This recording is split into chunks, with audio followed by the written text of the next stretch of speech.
Assalomu alaykum, kanalımıza obunachilar. Xudo xohlasa bugungi video roligimiz uy-joy temasında bo'ladi. Inshi ko'rib turgan joylarimiz yine satıladi. Bu joyimizni manziline keladigan bo'lsak, Qoraqalpog'iston Respublikasi Ellikqal'a tumani, Güdürsün, Toshqal'a, MFY. Yine şu joy. Bu joyimizning общий maydoni 12 sotlik. Bir yan taraf chegarasi yine ish o'rda yine. Şundan bir yana. Bir yan taraf yine o şibille durgan yer. Yine şu çegara inşör yine. Bir yan taraf. Bu joyimiz xam karuşdan kurulgan. Hazır içlerini bir qator ko'rsatib o'tamiz.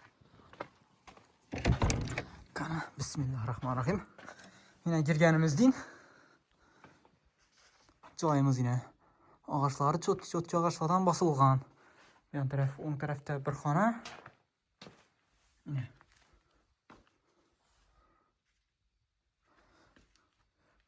bu joyni aniq manzilini so'raydi Allah bo'lsa, hozir videonun oxirida bir qator ko'rsatib o'tamiz katta yo'lda. Aniq nerlar ekanligini. Yine yan tarafta yana bir xona.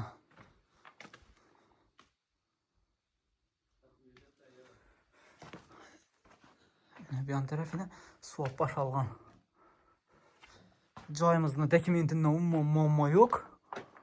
Polni adlarınıza ötörədon. Bir yerde yine ayvan.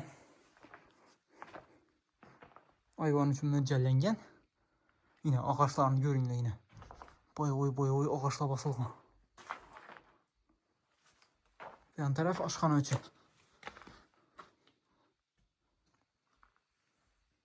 Yine bir yan tarafa yine bir koyup getirgen yerim işe açamam diyorlar olsa algandan keyin variantları var. Yine bir yan tarafını göreden olsak joyni bir yan tarafı yine 12 sotik aytıldı. Bir yan taraf chegara şu durgan ağaç taxta ağaçı.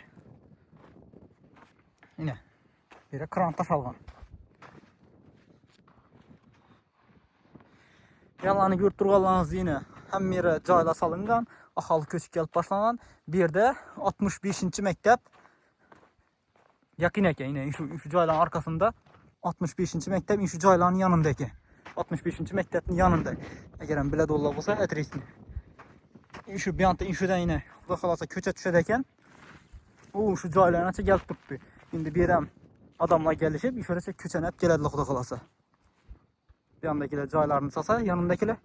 Şimdi bu joyimizning bahasına keladigan bo'lsak, 150 milyon so'm aytiladi. Gelişip qaytib beriladi. Qiziqqanlar bo'lsa, ekranda yozilib turgan telefon nomerlari murojaat qilaverasizlar. Yine joyimize inşörden girip baramiz yine. Bir yan taraf Törtgül'den gelaveriş Güdürsün'e. Bir yan taraf yine Güdürsün tarafa geçiş şu. Şurada 10 taraftan inşörden girip barladı. Yan tarafına açıklıkla. Orientirni şöyle karabalı öğresiler bilgiler olsa.